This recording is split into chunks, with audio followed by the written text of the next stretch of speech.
Your future is never predicated on what you lost. It's predicated on what you have left. If you spend all your time doing inventory on what you lost, you will never count up what you have left. What you have left is enough to build something greater than where you are. And you have all the rich experiences that come through the atrocities you survived. You're stronger. You're wiser. You've proven things to yourself that you couldn't have learned any other way, that you could overcome everything that happened to you.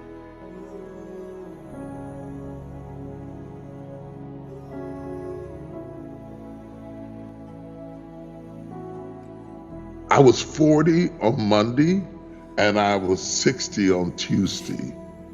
It happened so fast, it was frightening. And the reason I'm yelling back at you and saying hurry up is because while we're talking, your hair is graying. While we're talking, calcium is gathering in your bones, developing arthritis. You're gonna blink. You're gonna blink.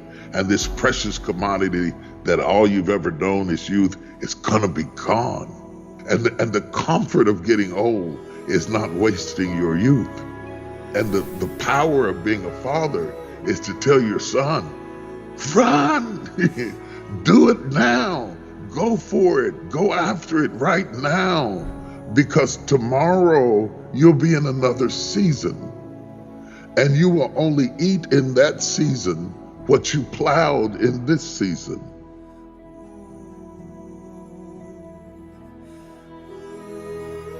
First of all, you have to recognize you have a tree and stare at the tree till you look at what it could be. It's much like raising a child. You look at a child and you look what he could be, what she could be. And then finding out what your responsibility is to take what you have been given and turn it into something that it was not when it was originally handed it to you. You know, and to shape that and mold it and sand it and nail it and glue it and put it together and work with it. That's the work of men. It isn't hard, it's creative. It's innovative. It's mastering something. It's miraculous. It does require an investment, and it does require a commitment, especially when you come up in an age that everything is controlled by a button. Process sounds hard, but the best things in life require process. And if you run from the process, you alleviate the promise. In order to get to the promise, you have to go through the process. And in the process of going through all of that, guess who gets the most? It's not the table or the tree, it's the person who shaped it. Because you say, oh, I didn't know I could do that. Maybe I can make a chair. Maybe I can make an automobile. Without what I'm talking about, we wouldn't have airplanes.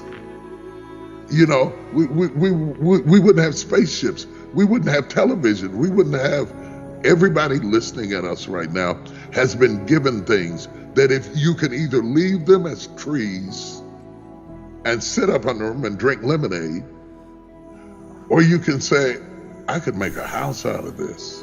Our forefathers took trees and built houses and chairs and tables. We cannot be the generation that suddenly says, that sounds hard. And we stop being innovative and we stop being creative, because if we do that, we will lose respect for ourselves because we didn't make a difference and we left it as a tree. You can't run around with your thumb in your mouth saying, I don't know what I want to be. It could be this, it could be that. No, it's not optional. You have to get ready because the time is now. And I don't think that we always tell the next generation how much it costs and how little time you have, and how important it is that you don't spend your life crying about how you feel and who wasn't there and who didn't do this or that for you. You don't have time to allow that pull to pull you back down, backwards. You have to be looking forward, building forward, thinking forward, going ahead, looking at your trees, sizing up what kind of table you're going to make. Is it going to be round or square? What tools do you need? What relationships do you need? The currency of relationships is your greatest resource. It's better than any dollar amount in the world. You can have all the money in the world. You have no relationships, you're a poor man. If you have all the relationships in the world, you don't need any money, because everything you need will come through your relationships. We have not been taught to value the currency of human resources, relationships, because everything you're going to be is incubated in the cocoon of who you're around. Most of us all want the same things. Most of us want to be loved. Most of us want to be appreciated. Most of us want to be accepted, flaws and all. Most of us, if we have children, want what's best for our children. Most of us are scared. Most of us are anxious and are worried. Swing that thing with all you got and run like everybody's chasing you, because this counts. This matters. You will never have this moment again, not with your children, not with your wife. They may be there, but not in the same way they are in this season. So start looking ahead. Nobody drives forward looking in the rearview mirror. And so understanding that and surging ahead with what you have been given. And I want to tell every entrepreneur listening at me, if at first you don't succeed, try again. And if you don't succeed that time, try again. And if you don't succeed that time, try again. And if you don't succeed that time, write a book about what you learned from how you failed.